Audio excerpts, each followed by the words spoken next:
బాగున్నాయని ఆశిస్తున్నాను. గాజు సీసాలు ఎలా తయారవుతాయో తెలుసా?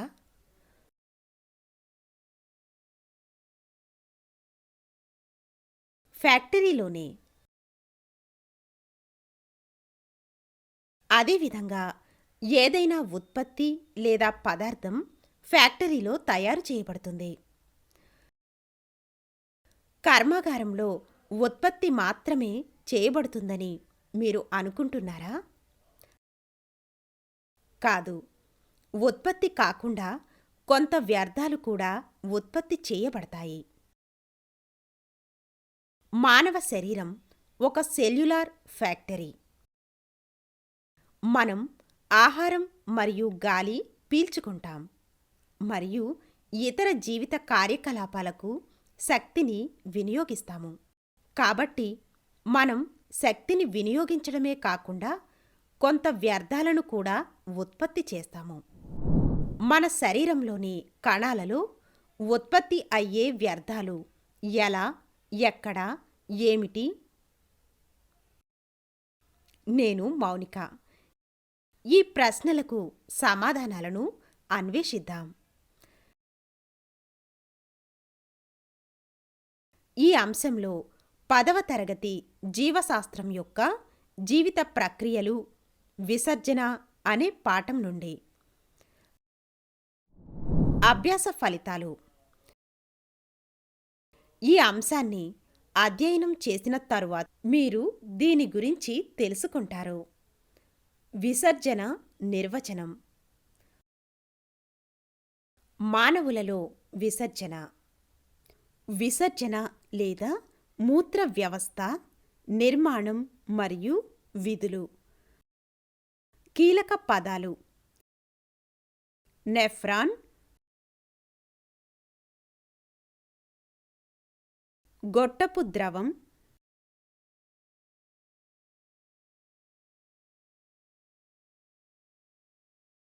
పెరిట్యూబ్యులర్,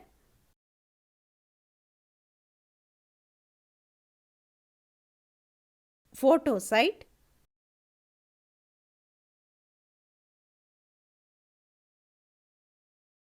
గ్లోమెరులస్,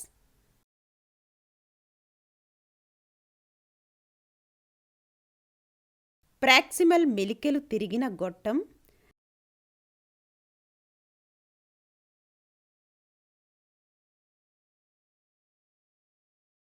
డిస్టల్ కన్వోల్యూటెడ్ ట్యూబుల్,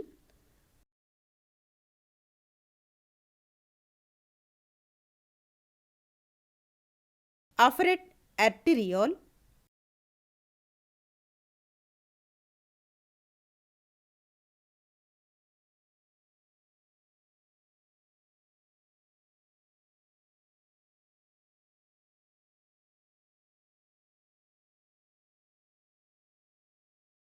క్యాలిసెస్,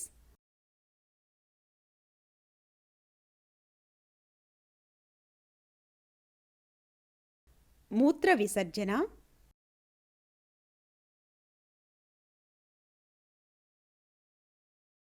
జీవిత కార్యకలాపాలలో శరీర పదార్థాల నిర్మాణం,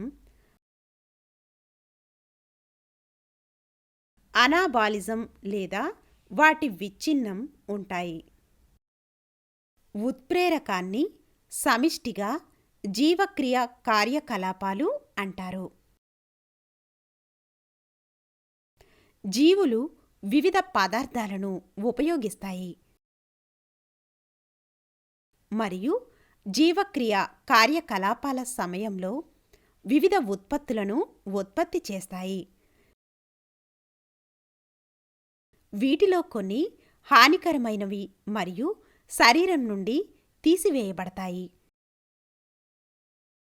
లేదా కొన్ని ఇతర రూపాల్లో ప్యాక్ చేసి నిల్వ చేయబడతాయి.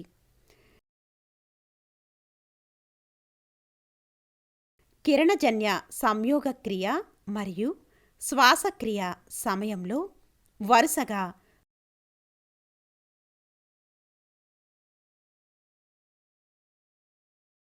ఆక్సిజన్ మరియు కార్బన్ డయాక్సైడ్ వంటి వాయు వ్యర్థాలు ఉత్పన్నమవుతాయని మనకు తెలుసు. ఇతర జీవక్రియ కార్యకలాపాలు నత్రజని వ్యర్థాలను ఉత్పత్తి చేస్తాయి.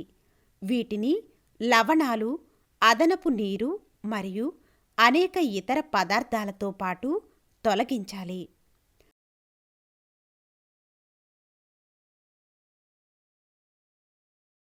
విసర్జన అనేది శరీరం నుండి వ్యర్థాలు లేదా పనికిరాని ఉత్పత్తులను వేరు చేయడం మరియు తొలగించడంలో పాల్గొనే జీవ ప్రక్రియ. లాటిన్లో ఎక్స్ అంటే అవుట్, క్రెనెరే అంటే షిఫ్ట్. ఈ కాన్సెప్ట్ మ్యాప్లో మూత్ర వ్యవస్థను చూద్దాం. మానవులలో విసర్జన అనేక ఉపయోగకరమైన పదార్థాలు మరియు శక్తిని ఉత్పత్తి చేయడానికి అనేక జీవక్రియ ప్రతిచర్యలు జరుగుతాయి. అదే సమయంలో విషపూరిత వ్యర్థాలు కూడా ఉత్పత్తి కావచ్చు. నీటి శాతం పెరగవచ్చు మరియు శరీరంలో ionic balance చెదిరిపోవచ్చు.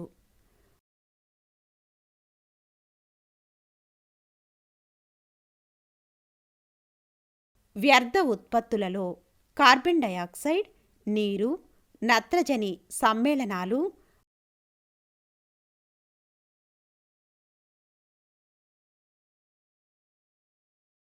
Ammonia, urea, uric acid, bile pigments, అదనపు లవణాలు మొదలైనవి ఉన్నాయి.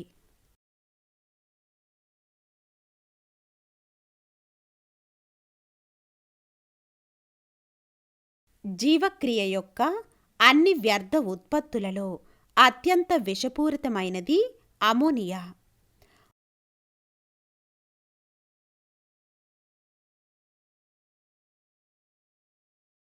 మానవులలో విసర్జన వ్యవస్థ.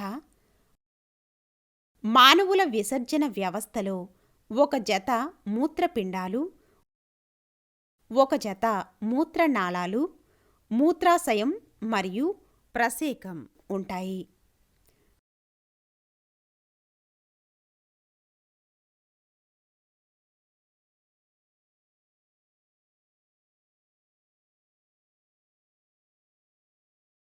కిడ్నీలు.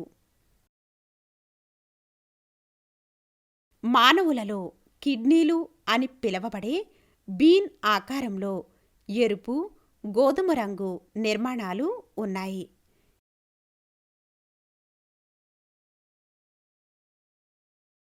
ఇవి వెన్నుముకకు ఇరువైపులా ఉండే డోర్సల్ బాడీ వాల్కి అనుసంధానించబడిన ఉదర కుహరంలో ఉన్నాయి.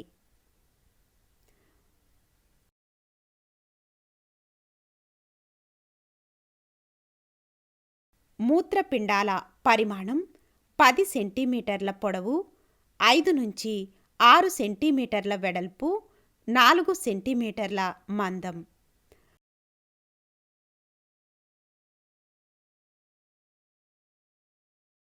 ప్రతి మూత్రపిండం బయటివైపు కుంభాకారంగా మరియు లోపలి వైపు పుటాకారంగా ఉంటుంది.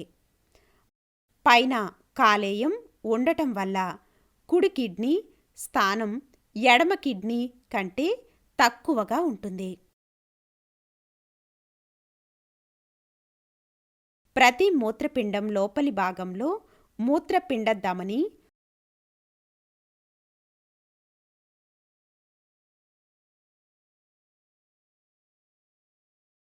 మూత్రపిండ సిర, నిష్క్రమణ మరియు మూత్రనాళం యొక్క ప్రవేశానికి పగులు లేదా హిలస్ ఉంటుంది.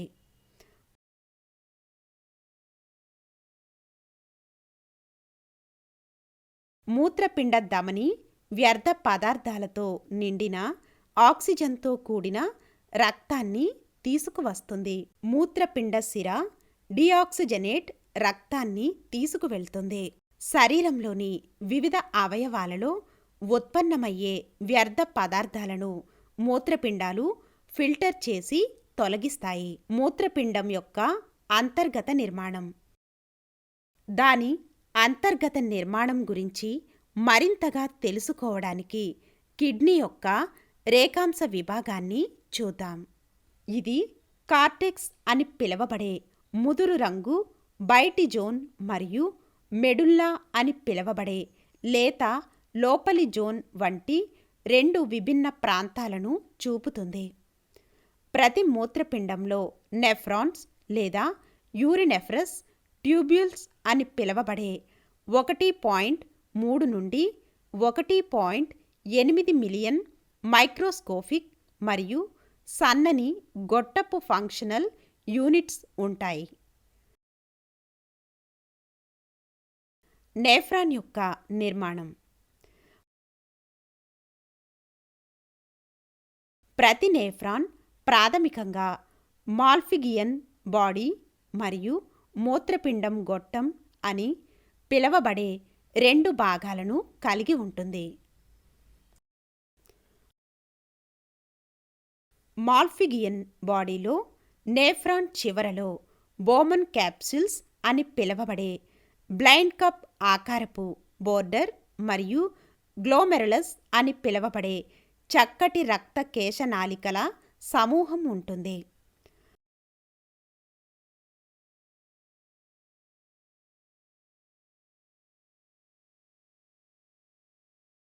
బౌమన్ క్యాప్సూల్స్ మరియు గ్లోమెరులస్ కలిసి మాల్పిఘియన్ క్యాప్సూల్స్ లేదా మూత్రపిండ క్యాప్సూల్స్ అని పిలుస్తారు.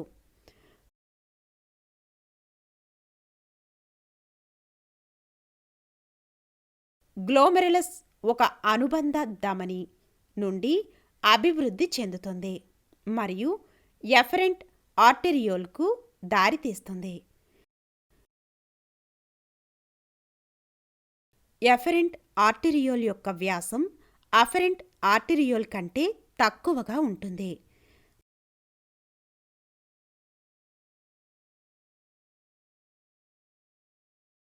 తక్కువ వ్యాసం కారణంగా ఎఫరెంట్ ఆర్టెరియోల్ గ్లోమెరులస్తో ఒత్తిడిని కలిగిస్తుంది మరియు ఇది వడపోత యూనిట్గా పనిచేస్తుంది.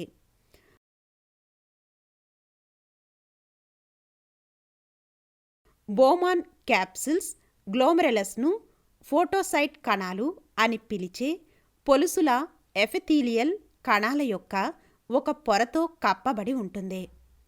గ్లోమెరులస్ నుండి ఫిల్టర్ చేయబడిన పదార్థాల మార్గాన్ని అనుమతించడానికి ఫోటోసైట్ కణాల మధ్య చక్కటి రంధ్రాలు ఉన్నాయి.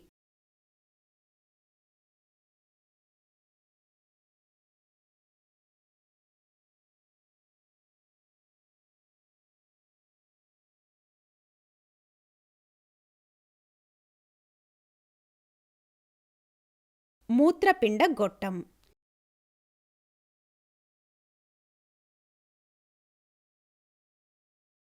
ఇది మొదటి లేదా ప్రాక్సిమల్ మెలికల తిరిగిన గొట్టం.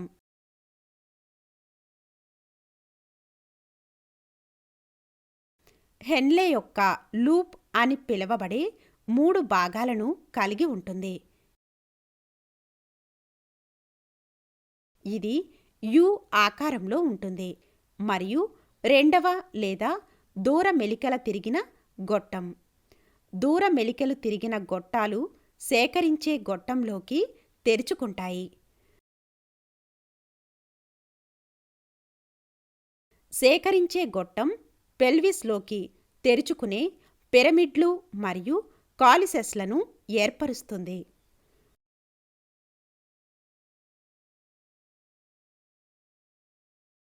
పెల్విస్ మూత్రనాళంలోకి దారి తీస్తుంది.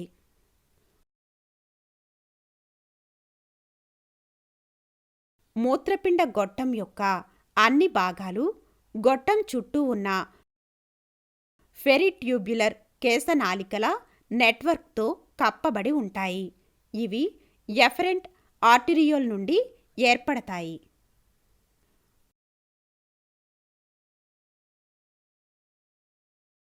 ఫెరిట్యూబ్యులర్ కేశనాళికలు ఒక మూత్రపిండ వెన్యూల్ను ఏర్పరుస్తాయి.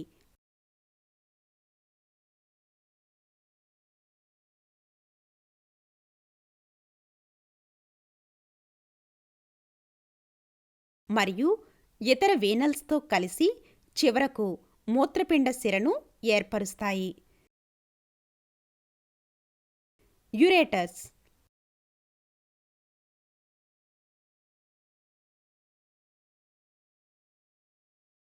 ఇవి 30 సెంటీమీటర్ల పొడవు గల తెల్లటి, ఇరుకైన, డిస్టెన్సిబుల్ మరియు కండరాల గొట్టాల జత.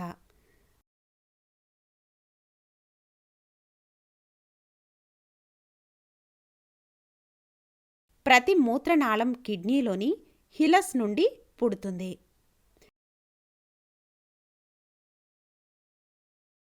ఇది క్రిందికి కదులుతుంది మరియు వాలుగా మూత్రాశయంలోకి తెరుస్తుంది. మూత్రనాళం మూత్రపిండం మరియు మూత్రాశయం వరకు మూత్రాన్ని తీసుకువెళ్తుంది.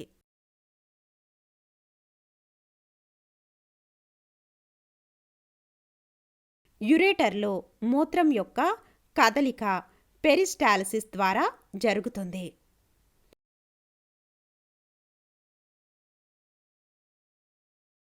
మూత్రాశయం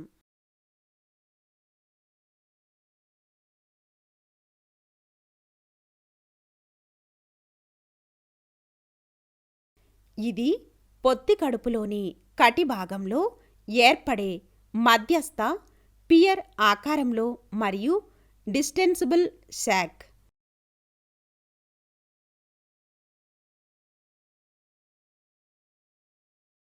ఇది 2 మూత్రనాళాల ద్వారా తెచ్చిన మూత్రాన్ని నిల్వ చేస్తుంది. మూత్రాశయం నిల్వ సామర్థ్యం 300 నుంచి 800 మిల్లీలీటర్లు.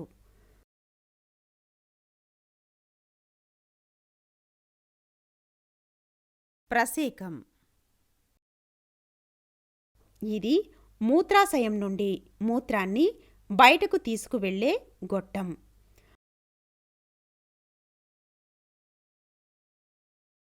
మూత్రనాళంలోకి మూత్రాశయం తెరవడం కండరాలు లేదా స్ఫింక్టర్ ద్వారా రక్షించబడుతుంది. మూత్రాశయం స్త్రీలలో 4 సెంటీమీటర్ల పొడవు మరియు పురుషులలో దాదాపు 20 సెంటీమీటర్లు.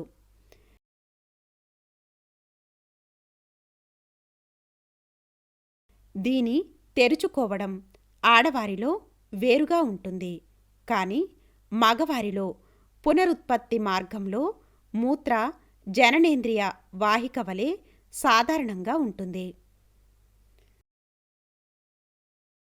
మూత్ర విసర్జన మూత్రం మూత్రాశయంలో తాత్కాలికంగా నిల్వ చేయబడుతుంది. మూత్రాశయంలో 2 సెట్ల వృత్తాకార స్ఫింక్టర్ కండరాలు ఉన్నాయి.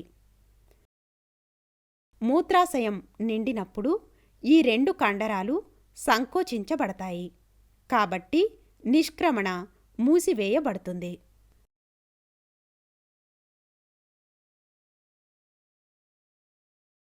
అయినప్పటికీ మూత్రం యొక్క ఒత్తిడి పెరిగే కొద్దీ మూత్రాశయం యొక్క గోడలు విస్తరించి ఉంటాయి మరియు ఇది స్వయంచాలక రిఫ్లెక్స్ చర్యను ప్రేరేపిస్తుంది. దీని వలన ఎగువ స్ఫింక్టర్ విశ్రాంతి పొందుతుంది. కానీ దిగువ స్ఫింక్టర్ మెదడు నియంత్రణలో ఉంటుంది.